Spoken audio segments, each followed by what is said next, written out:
ಈ ಹುಡುಗ ಒಬ್ಬ ಹುಡುಗಿಯ ಜೊತೆ ಫ್ಲರ್ಟ್ ಮಾಡಲು ಪ್ರಯತ್ನಿಸಿದನು. ಅವನು ಅವಳ ಬಳಿಗೆ ಹೋಗಿ ಈ ಕುರ್ಚಿಯಲ್ಲಿ ಯಾರಾದರೂ ಕುಳಿತಿದ್ದಾರೆ ಎಂದು ಕೇಳಿದ.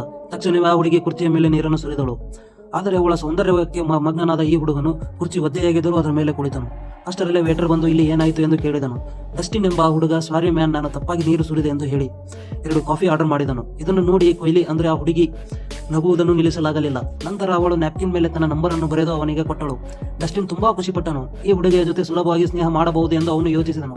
ಆದರೆ ತಕ್ಷಣವೇ ಅವನ ಸಂತೋಷ ಮಾಯವಾಯಿತು, ಏಕೆಂದರೆ ಕೊಹ್ಲಿ ವೀರ್ ಜೈಲಿನಲ್ಲಿ ಬಂದಳು.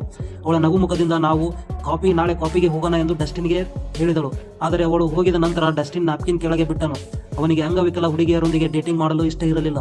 ಕೆಲವು ವಾರಗಳ ನಂತರ ಡಸ್ಟಿನ್ ಒಬ್ಬ ಕೋಟ್ಯಾಧಿಪತಿ ವ್ಯಾಪಾರಿಯ ಬಳಿ ಡ್ರೈವರ್ ಆಗಿ ಕೆಲಸ ಪಡೆದನು. ಬಾಸ್ಗೆ ತನ್ನ ಮಗಳು ಪ್ರತಿದಿನ ಆಸ್ಪತ್ರೆಗೆ ಚಿಕಿತ್ಸೆಗೆ ಕರೆದುಕೊಂಡು ಹೋಗಬೇಕು ಎಂದನು. ಡಸ್ಟಿನ್ ಅವಳನ್ನು ನೋಡಿದಾಗ ಆಶ್ಚರ್ಯ ಮತ್ತು ನಾಚಿಕೆಯಿಂದ ಕಂಗಾಲಾದನು. ಅವನು ತಿರಸ್ಕರಿಸಿದ ಆ ಅಂಗವಿಕಲ ಹುಡುಗಿ ಅವಳೇ ಆಗಿದ್ದಳು.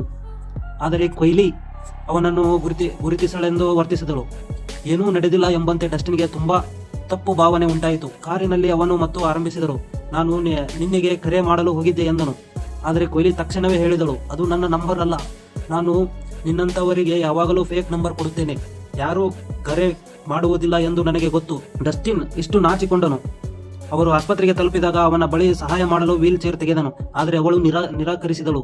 ಚಿಕಿತ್ಸೆಯ ನಂತರ ಅವಳನ್ನು ಖುಷಿಪಡಿಸಲು ಐಸ್ ಕ್ರೀಮ್ ಕೊಟ್ಟನು. ಆದರೆ ಅದು ಕರಗಿ ಅವಳ ಬಟ್ಟೆಯ ಮೇಲೆ ಸುರಿಯಿತು. ಅವನು ಗಾಬರಿಯಿಂದ ಕ್ಷಮೆ ಕೇಳಲು ಶುರು ಮಾಡಿದನು. ಆದರೆ ಕೊಹ್ಲಿ ನಾಚಿಕೊಂಡಳು, ಏಕೆಂದರೆ ಯಾರೂ ಅವಳಿಗೆ ಇಷ್ಟು ಕಾಳಜಿ ತೋರಿಸಿರಲಿಲ್ಲ. ಮನೆಗೆ ಬಂದಾಗ ಅವಳ ತಂದೆ ಮತ್ತು ದೂರು ಕೇಳಲು ಕಾಯುತ್ತಿದ್ದನು. ಈಗಾಗಲೇ ಹಲವಾರು ಡ್ರೈವರ್ಗಳನ್ನು ಕೆಲಸದಿಂದ ತೆಗೆದು ಹಾಕಿದ್ದಳು. ಆದರೆ ಈ ಬಾರಿ ಅವನು ಆಶ್ಚರ್ಯಪಟ್ಟನು. ಮೊದಲ ಬಾರಿಗೆ ಕ್ಲೋಯಿ ಒಬ್ಬರನ್ನು ಒಪ್ಪಿಕೊಂಡಳು. ನಂತರ ಅವಳ ತಂದೆ ಅವಳಿಗೆ ಒಂದು ಅಸಮಾನಕಾರ ರಿಯಲ್ ಎಸ್ಟೇಟ್ ಉದ್ಯಮಿ ಮಗನೊಂದಿಗೆ ಬ್ಲೈಂಡ್ ಡೇಟ್ ಹಾಕಿದನು. ಕೊಹ್ಲಿಗೆ ಅದು ಇಷ್ಟವಾಗಿರಲಿಲ್ಲ.